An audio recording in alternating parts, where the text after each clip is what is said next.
সময়টা অষ্টাদশ শতকের মাঝামাঝি।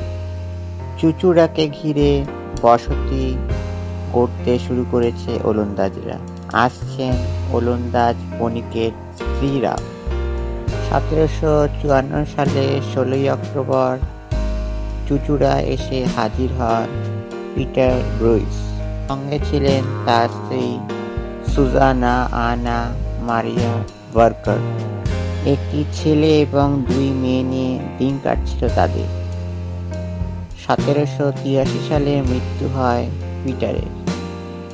এর পরেই বদল হয় সুজানার জীবনে। একের পর এক পুরুষের সঙ্গে সম্পর্ক গড়ে ওঠে সুজানার।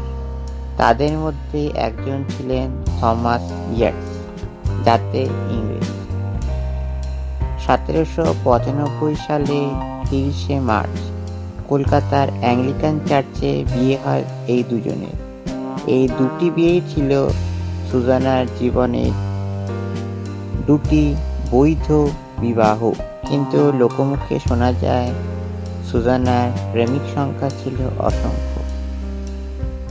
কেউ কেউ বলেন তালিকায় ওলন্দাজ, ব্রিটিশ, রাশিয়ান, তার পাশে যদি 2জন ভারতীয় থাকে সেখানে অবাক হওয়ার কিছু নেই। কিন্তু আশ্চর্যের বিষয় হলো সুজানার স্বামী বা প্রেমিকদের মৃত্যুকে ঘিরে রয়েছে রহস্য। কাউ মৃত্যু হয়েছে অপঘাতে, কেউ আবার আত্মঘাতী হন বিষ খেয়ে। এইসবে মোটেই থেমে থাকেন সুজানার জীবন। আবার নতুন করে ঘর বাঁধতেন তিনি। লোকের মুখে মুখে এইভাবে সুজানার স্বামী বা প্রেমিকের সংখ্যা বেড়ে দাঁড়ায় 7। তিনি হয়ে ওঠেন 7 সাহেবার বিবি। 1809 সালের 12 মে মৃত্যু হয় সুজানা। তার জীবন নিয়ে রাস্কিন বন্ড লেখেন সুজানা 7 হাজব্যান্ডস।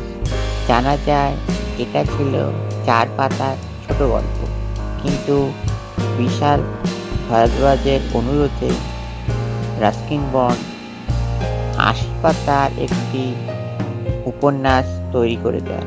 এই গল্পের ভিত্তিতে তৈরি হয়েছিল 7 খুন মাফ সিনেমাটি। এবার চুঁচুড়ায় খাদিনা মোড় থেকে প্রিয়নগরের দিকে যেতে বাঁ হাতে জিটি রোডের ধারে সাদা মন্দিরের মতো দেখতে একটি স্থাপত্য চোখে পড়ে।